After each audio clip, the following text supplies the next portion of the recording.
चलिए तो स्टार्ट किया जाए। हम लोग को आज हम लोग का स्टार्ट होने वाला है ओजोन। उससे पहले मैंने आपको जो ऑक्सीजन के बारे में बताया था कि O2 कैसे नीचे रहनी है, सब हम लोग स्टडी कर लिए थे।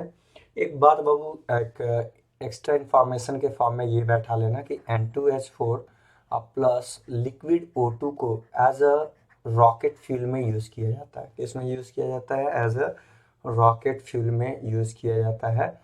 तो अगर आपसे कोई पूछे कि रॉकेट फ्यूल में किसका यूज़ किया जाता है, तो आपको क्या बोलना है?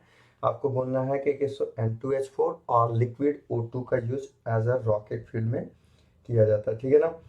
तो ये बात आपको बैठा लेना है कि इसका जो यूज होता है, it used as rocket fuel के फॉर्म में यूज़ किया जाता है। ठीक है ना? क्योंकि इससे जो रिएक्शन होता है, तो जो NO और H2 होता है वो दोनों वोलाटाइल गैस के फॉर्म में होता है और हाईली एक्सोथर्मिक रिएक्शन होता है। तो जो हमें अब थ्रस्ट फोर्स चाहिए किसी भी चीज़ के मूवमेंट के लिए, वो काफ़ी ज़्यादा ह्यूज अमाउंट में मिल जाता है। इस वजह से बैठाना है कि आपको अगर कोई पूछे कि N2H4 और प्लस लिक्विड ऑक्सीजन किस फॉर्म में यूज़ किया जाता है, तो इसे रॉकेट फ्यूल के फॉर्म में यूज़ किया जाता है। बबू आ जाओ, अगली बात करते हैं। ओजोन की बात करने जा रहे हैं। किसकी बात करने वाले हैं हम लोग? ओजोन। तो अगर मैं ओजोन की बात करूँ तो आपको जैसा कि पता है कि ऑक्सीजन का जो एलोट्रॉप होता है वो ओजोन है।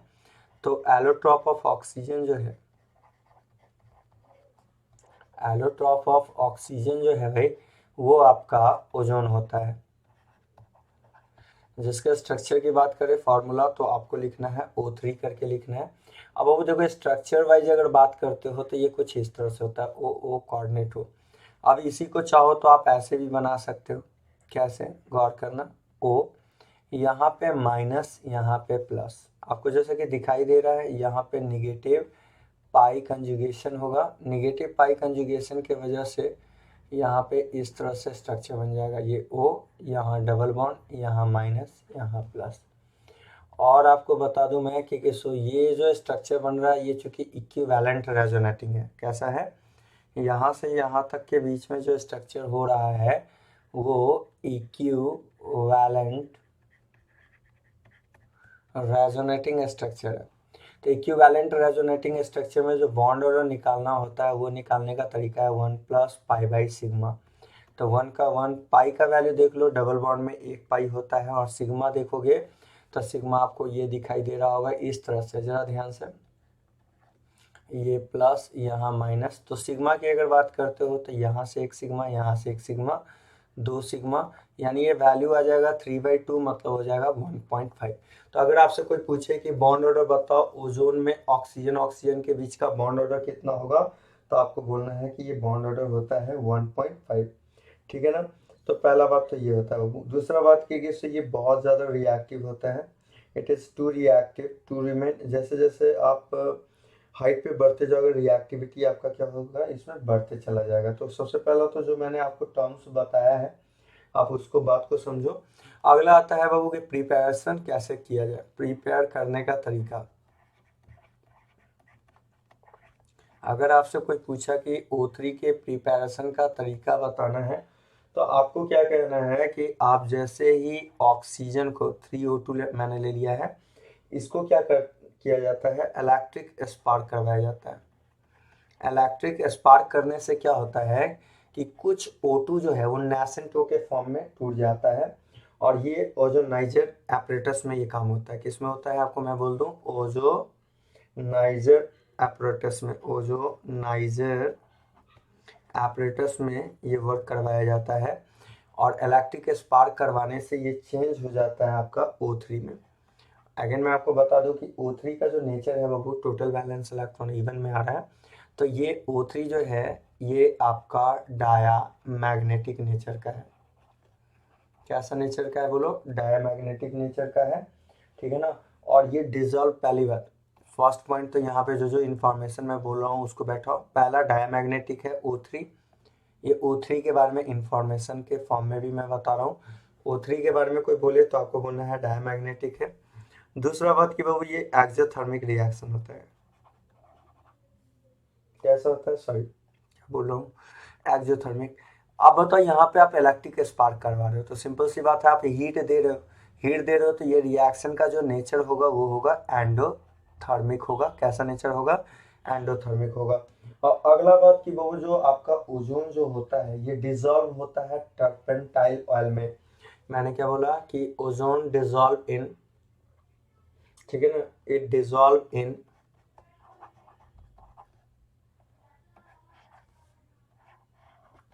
इट डिजॉल्व इन, ठीक है, टर्पेंटाइल ऑयल।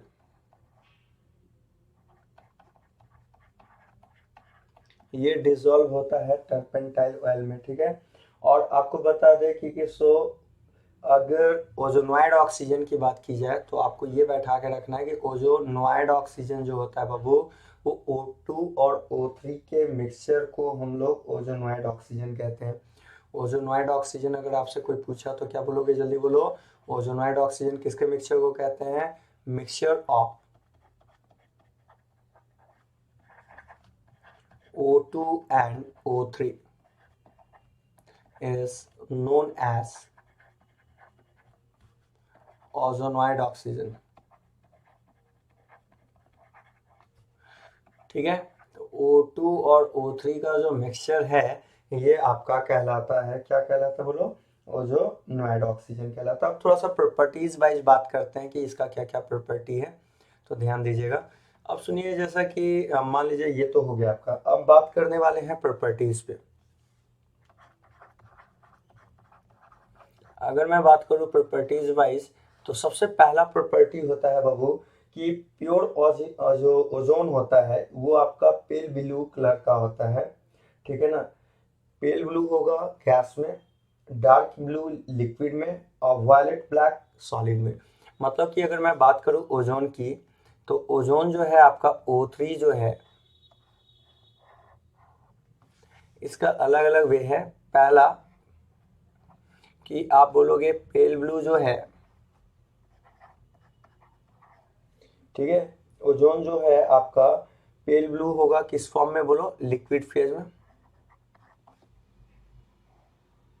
दूसरा कि आप बोलोगे डार्क ब्लू जो होगा वो, ठीक है, पेल ब्लू, आप इसको gas wise step by step लिखो। पेल ब्लू जो होगा बाबू ये गैसेस फेज में होगा। डार्क ब्लू की बात करते हो तो जो डार्क ब्लू होगा वो डार्क ब्लू आपको होगा लिक्विड फेज में। और जो आपका वायलेट कलर होता है, कौन सा कलर बोलो? वायलेट कलर जो होगा वो वायलेट कलर आएगा आपको सॉलिड फेज में। तो पहले तो आप इस बात को जल्दी जल्दी बैठाओ। अगर आपसे किसी ने बोला पेल ब्लू किस में होगा तो आपको बोलना है गैस फेज में, डार्क ब्लू लिक्विड फेज में, वायलेट कलर कौन सा फेज में होगा? सॉलिड फेज में। तो O3 का अलग अलग कलर है। अगर आपका गैसेस है तो पेल ब्लू, लिक्विड है तो डार्क ब्लू, सॉलिड है तो आप क्या बोलोगे? वायलेट ब्लैक कलर बोल दो या वायलेट ब्लैक बोलो, ठीक है। तो ये कुछ कलर होता है आपको जो इसको बैठा लेना है कि जैसे ही हमसे कोई बोले कि इसको बताइए कि कौन कौन सा कलर आने वाला है तो गैस में आपका पेल ब्लू, लिक्विड में डार्क ब्लू, वायलेट या वायलेट ब्लैक कलर सॉलिड होता है आपका किसमें? सॉलिड फेज में, ठीक है ना। अब दूसरी बात बाबू कि सो ओजोन के बारे में अगर बात करूँ तो इसका जो स्मेल होता है वो पंजेंट स्मेल होता है। तो फिर से बोलूँ, इसके स्मेल की बात करें तो क्या बोलेंगे? पंजेंट,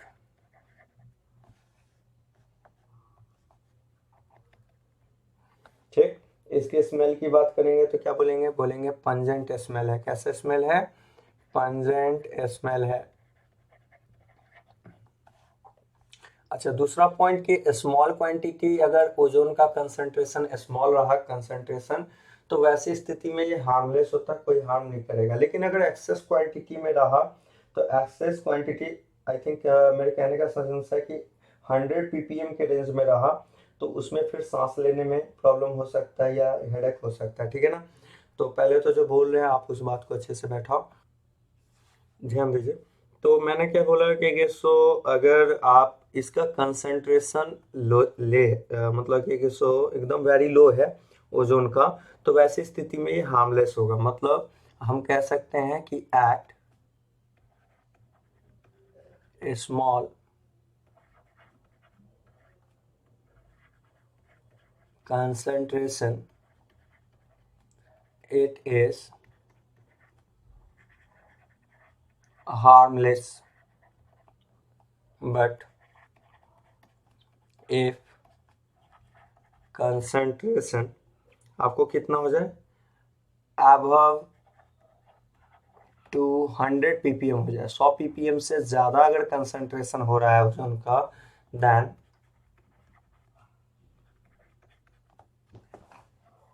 ठीक है, देन इट विल बी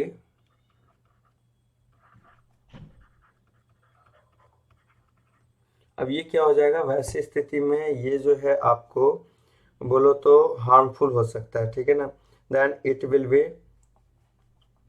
ठीक है, अनकंफर्टेबल, या फिर आप बोलो इट विल बी हार्मफुल। अब हार्मफुल किस सेंस में है, हार्मफुल इस सेंस में है कि सो मे बी हेडेक हो सकता है, ठीक है, या फिर ब्रीदिंग प्रॉब्लम भी हो सकता है। तो आप बोल सकते हो कि breathing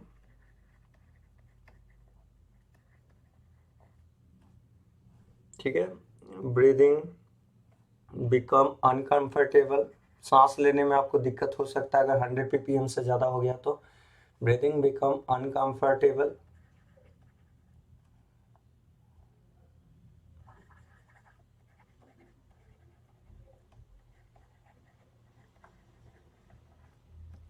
table and resulting in headache, और इस वजह से क्या हो सकता है, सर में दर्द भी हो सकता है, एंड रिजल्टिंग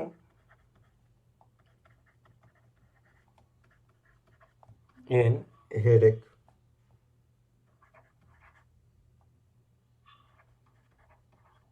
ठीक है, तो आप इस बात को एकदम बैठा लो। अगर आपसे कोई पूछे, पहला बात आपको ये बोलना है O3 गैसेस फेज में आपका पेल ब्लू, लिक्विड में डार्क ब्लू, सॉलिड में वायलेट ब्लैक सॉलिड है। दूसरी बात अगर मैं बात करूँ तो पंजेंट स्मेल है, अगर लो कंसंट्रेशन में है तो ये हार्मलेस है, कोई हार्म नहीं करेगा, लेकिन अगर कंसंट्रेशन, ध्यान से, कंसंट्रेशन कितना हो जाए, कंसंट्रेशन आप बोलो तो 100 ppm से ज़्यादा हो जाए, तो वैसी स्थिति में क्या हो सकता है, ब्रीदिंग प्रॉब्लम हो सकता है और हेडेक हो सकता है, हेड पेन हो सकता है, ठीक है ना। तो ये कुछ है बाबू, ठीक है। तो अब इसमें आगे बढ़ते हैं हम लोग। अगले ये आता है कि आप ये बोल सकते हो कि O3 जो है ये पावरफुल ऑक्सीडाइजिंग एजेंट का काम करता है, ठीक है। कैसा काम करता है, O3 के बारे में क्या बोलना है, O3 act as powerful oxidising agent है। ये बात बैठा लीजिए कि काफी पावरफुल ऑक्सीडाइजिंग है, क्योंकि आपको पता है ना O3 खुद ब्रेक डाउन हो जाता है किसमें, O2 प्लस नैसेंटो, और हम लोग पढ़े हैं कि जो नैसेंटो देता है उसका फंक्शन कैसा होता है, बोलो ऑक्सीडाइजिंग एजेंट की तरह काम करता है, ठीक है ना। तो ये बहुत ही पावरफुल ऑक्सीडाइजिंग एजेंट होता है ड्यू टू नैसेंटो, ड्यू टू किस वजह से, नैसेंटो।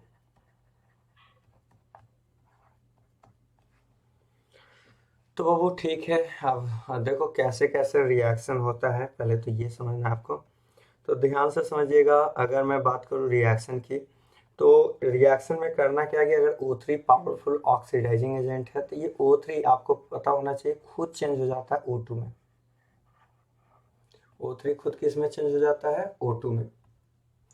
और देखो क्या क्या हो सकता है, जैसे कि मान लो कि आईटैन है, तो ऑक्सीडाइजिंग है, तो ऑक्सीडाइजिंग का मतलब ये होता है दूसरे को ऑक्सीडाइज करना, तो आइट को चेंज कर देगा 8 में।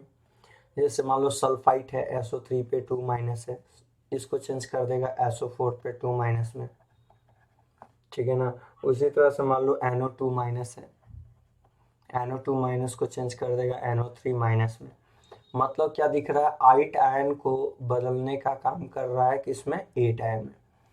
तो पहला ऑक्सीडाइजिंग का मतलब ये होता है ऑक्सीडेशन नंबर को बढ़ा देना, तो आप यहाँ देखोगे तो यहाँ आ जाएगा +4 और यहाँ आ रहा है +6, ऑक्सीडेशन नंबर बढ़ गया, 4 से 6 गया। ऑक्सीडेशन नंबर का बढ़ना ही कहलाता है कैसा, बोलो, दूसरे का ऑक्सीडेशन नंबर बढ़ रहा है, तो बढ़ रहा है तो उसका ऑक्सीडेशन हो गया, अगले का ऑक्सीडेशन करवा दिया ना। और एजेंट खुद कैसा एजेंट है, ऑक्सीडाइजिंग एजेंट का काम कर रहा है, क्योंकि दूसरे के ऑक्सीडेशन नंबर को इंक्रीज कर रहा है। बाबू अगला मान लो कि सपोज करो आपको दे दिया है SO2 दे दिया, या फिर आपको HX दे दिया, तो HX को चेंज कर देगा ये X2 में, एसिड को चेंज कर देगा H2S में, S8 को चेंज कर देगा सॉरी H2SO4 में, ऑक्सीडाइजिंग है, बढ़ना चाहिए। PbS को चेंज कर देगा ये PbSO4 में, ठीक है। तो PbS जैसे ओजोन पे PbS ब्लैक कलर होता है, ब्लैक कलर में जैसे ही आप उस पर ओजोन डालोगे इसे व्हाइट कलर में चेंज कर देगा, व्हाइट PPT फॉर्म होता है इसका, ठीक है। फॉस्फीन गैस को चेंज करने वाला है P4 में, अमोनिया को चेंज करने वाला है N2 में। तो ये कुछ पावरफुल ऑक्सीडाइजिंग एजेंट है जिसके बारे में आपको बैठाना है। अगला बात आता है बाबू, जरा ध्यान से समझना। नेक्स्ट टर्म जो आता है वो क्या है कि O3 का रिएक्शन यदि आपने ड्राई I2 के साथ करवाया है तो यहाँ से बनता है I4O9 जो कि आपका येलो सॉलिड है।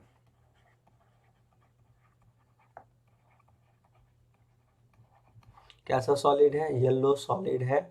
अगेन मैं फिर से बोल रहा हूँ कि अगर आपने O3 का रिएक्शन करवाया है, किससे करवाया है? ड्राई I2 से करवाया है, तो जो बनेगा वो I4O9 बनता है, जो इसका कलर कैसा होता है? येलो। बहुत इंपॉर्टेंट है, ड्राई I2 के साथ अगर कोई पूछेगा कैसा कलर देता है तो आपको बोलना है येलो सॉलिड होता है। जबकि अगर मॉइस्ट I2 के साथ अगर आपसे कोई पूछ रहा है कि O3 का रिएक्शन मॉइस्ट I2 से करवाते हैं तो बनता है HiO3 plus O2। Dry I2 के साथ I4O9 और मॉइस्ट I2 के साथ HiO3 का फॉर्मेशन होता है। अगला बात करें बाबू, तो अगर आपने O3 का रिएक्शन मरकरी से करवा दिया है तो ये बना लेता है Hg2O, ठीक है ना, Hg2O, ठीक है। इसी को मर्क्यूरस ऑक्साइड या टेल ऑफ मरकरी भी कहा जाता है, मर्क्यूरस ऑक्साइड।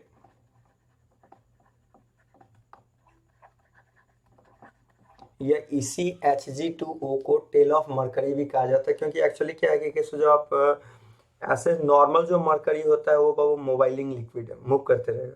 लेकिन जैसे ही अगर आप मरकरी में आप ओजोन डाल देते हो तो उससे क्या होता है कि इसका ऑक्सीडेशन हो जाता है मरकरी का और चेंज हो जाता है Hg2। अब Hg2O क्या होता है कि स्टिकी नेचर का होता है, तो ग्लास पे चिपक जाता है छिपकली की तरह, जैसे वॉल पे चिपकता है तो उसी तरह से ये क्या करता है कि मरकरी का ऑक्साइड ग्लास पे चिपक जाता है, इसलिए इसको टेल ऑफ मरकरी भी कहा जाता है। क्या कहा जाता है इसे? टेल ऑफ Hg भी कहा जाता है। पहले तो आपको ये बैठाना है, ठीक है। तो क्या मैंने बोला, इसका नाम क्या होगा बोलो? टेल ऑफ मरकरी भी कहा जाता है O3 का जब रिएक्शन करवाओगे तो। देखो बाबू क्या है, पहले तो टर्म बात को ध्यान से समझना है। प्योर मरकरी जो होता है, प्योर Hg जो होता है छोटू, प्योर Hg ये इज मोबाइलिंग लिक्विड है, मूव करता है ये, ठीक है ना। But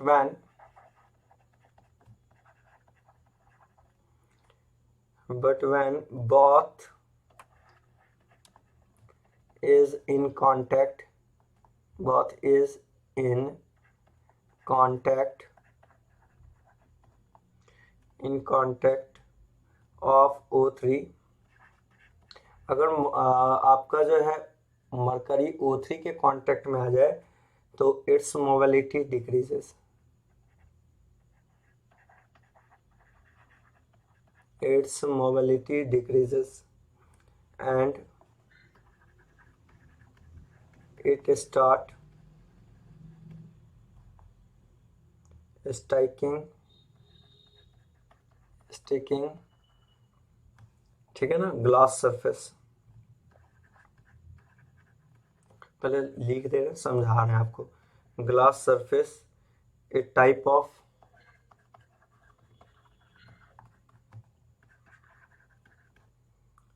tell due to the resolution of Hg, tail due to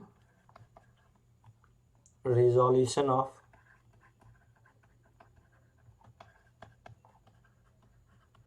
देखो वो क्या होता है कि मरकरी का मोबिलिटी घटाने के लिए अगर आपसे पूछे, प्योर मरकरी जो होता है ना Hg होता है, इसका मोबिलिटी मैक्सिमम होता है,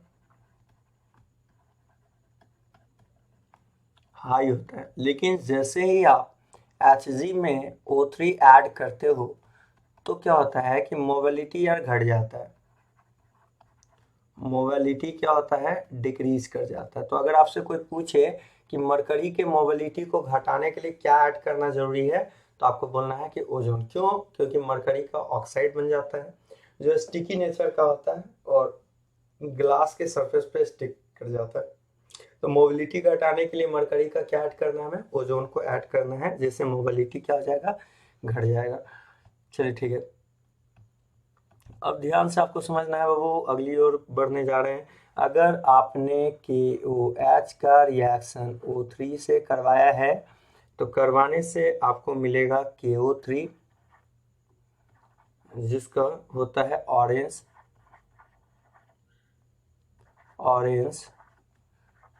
ठीक है ना, ऑरेंज सॉलिड का काम करता है। किसका काम करता है ये? Orange solid. KO3 का कलर कैसा होने वाला बोलो? Orange solid. अब जैसे कि मान लो टेस्ट ऑफ O3 पूछ ले, O3 का टेस्ट ऑफ O3, तो करना क्या है बाबू कि O3 के टेस्ट में जब आप O3 का रिएक्शन, ठीक है, बेंजीडीन से करवाते हो,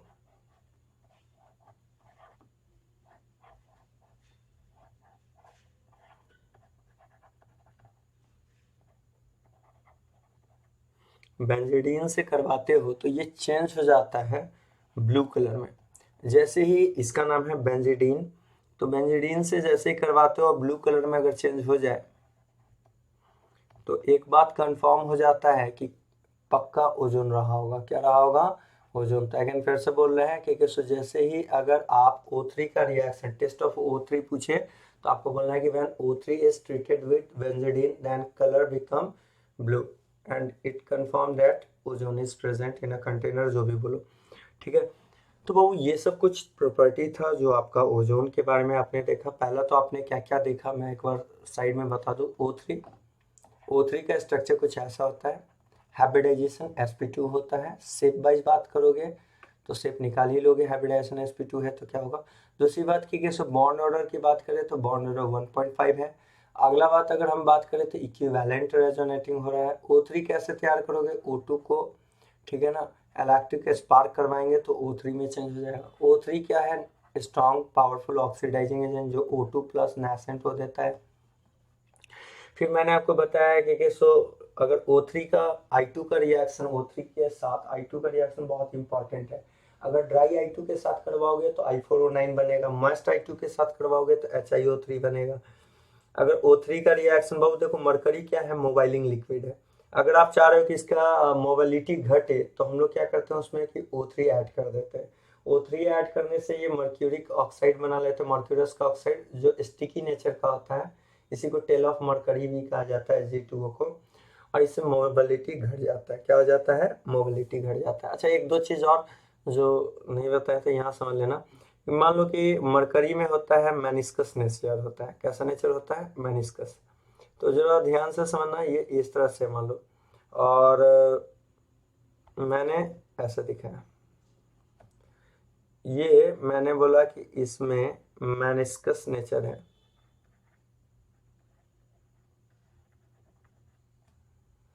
तो ये मरकरी है। मरकरी में जैसे ही आप O3 ऐड करते हो तो बन जाता है HgO। क्या बन जाता है? HgO। तो जैसे ही आप ऐड करोगे, ये जरा ध्यान से देखना, ये कुछ इस तरह से होगा और इसका मेनिस्कस गायब हो जाएगा।